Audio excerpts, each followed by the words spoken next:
Vienna managed to keep the catastrophic floods in check that have devastated parts of Central and Eastern Europe. But how did it do it?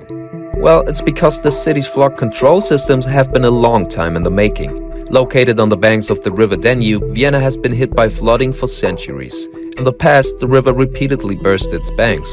But as floods became more common and more intense, the city realized it needed to come up with a solution. They decided to reroute the river and take other steps to prepare for the next deluge.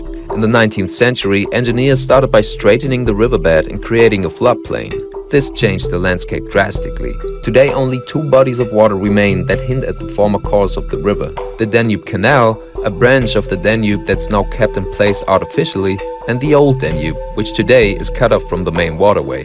The new Danube, on the other hand, is a 21-kilometer flood relief channel. It was finished in the 1980s after severe flooding in the 50s raised doubts that the previous measures were enough to protect the city from rising waters. This waterway runs parallel to the Danube, with the soil excavated for its creation used to form an artificial island. Water is only discharged into the new Danube if there's a flood. Vienna's flood control measures can mitigate water volumes of up to 14,000 cubic meters per second. Statistically, such floods occur every 3,000 to 5,000 years.